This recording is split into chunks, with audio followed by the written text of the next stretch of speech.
kalau Allah Maha tahu, kira-kira Allah tahu nggak siapa yang masuk surga dan siapa yang masuk neraka? Harusnya tahu dong. Tahu. Berarti kalau kita sudah diketahui masuk surga dan masuk neraka, ngapain kita ibadah? Iya. Logikanya Itu pertanyaan para sahabat kepada Rasulullah. Ya Rasulullah, kalau seandainya semua sudah dituliskan oleh Allah, siapa yang lahir nanti jadi orang jahat pada matinya, siapa yang lahir nanti jadi orang baik pada saat matinya, ngapain kita ibadah? Karena kalau kita ibadah susah-susah, ternyata kita sudah dicatat sebagai orang yang jahat. Ternyata masuk neraka juga, untuk apa ibadah? Dan kalau kita sudah tercatat nanti matinya sebagai orang baik, maka ngapain juga kita beribadah?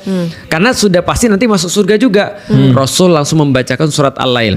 Wa amma man a'ta wattaqa wa saddaqa bil husna fasanu yassiruhu lil yusra wa amma man bakhila wastaghna wa kadzdzaba bil husna fasanu yassiruhu lil usra. Jadi kata Rasul, jadi gini, dibacain ayat Al-Qur'an, siapapun yang mereka memberikan hartanya dan meyakini bahwasannya beriman bahwa harta itu akan kembali lagi pada dia dalam bentuk yang terbaik, ada balasan-balasan yang terbaik. Jadi gampangnya, siapa yang berbuat baik karena meyakini ada balasan-balasan yang terbaik, maka Allah akan memudahkan jalannya menuju kebaikan. Tapi sebaliknya, ada orang yang menahan hartanya, tidak mau ngasih ke orang karena dia merasa bahwasanya dia cukup dan dia merasa sudah sombong, nggak mau bantu orang, maka dia juga tidak percaya dengan balasan yang terbaik, maka dia akan dimudahkan jalannya menuju kepada keburukan. Maka Rasul berkata, beramalah, action, karena setiap orang akan dipermudah berdasarkan amalan-amalannya. Dipermudah dari sesuatu yang sudah ditentukan dari awal, apa fungsinya? Nah, artinya Rasul ingin membawa pengetahuan dan pertanyaan para sahabat daripada sesuatu yang mereka nggak tahu menjadi sesuatu yang mereka tahu. Bingung lagi? Oke. Ya gue masih bingung. Jujur. Nih, coba lihat ya. Karena masih premis utamanya semua sudah ditentukan dari awal. Jadi Allah udah tahu siapa yang masuk surga, siapa yang masuk neraka. Itu pembahasan manusia tuh. Jadi pembahasan manusia itu senantiasa melibatkan ada 3. Ada past, ada present, ada future. Ya, pemahaman kita memang sebatas itu. Segitu kan ya. Maka kita akan selalu melihat kalau Allah sudah menentukan di future, ngapain terus kemudian Allah seolah-olah terus kemudian ngasih kita pilihan. Padahal future-nya sudah fix seperti itu. Nah, oke, kalau gitu aku mau tanya nih. Coba aku pegang dulu nih. Nih ya. Aku pegang mukanya Feren di sebelah kanan, aku pegang mukanya Koi di sebelah kiri. Gitu kan ya. Kalau aku kemudian ganti begini, teman-teman tahu nih seperti apa terus kemudian perubahannya. Tapi kalau aku misalnya di sini misalnya, aku pegang Feren sebelah mana, Koi sebelah mana nih? Iya, nggak ada yang tahu. Terus aku bilang, nih sekarang aku ngubah nih. Sekarang Feren di sebelah mana, Koi di sebelah mana? Coba liatin Koi. Gak tahu kan? Gak tahu. Nah, kenapa gak tahu? Karena teman-teman gak tahu sesuatu berubah kalau gak ada awal dan gak ada akhirnya.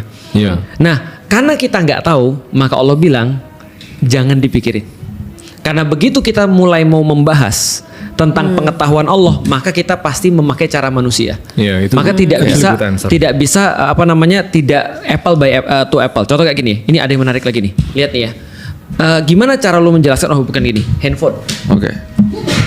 Gimana cara lu menjelaskan benda 3 dimensi pada orang yang terbatas cuma 2 dimensi?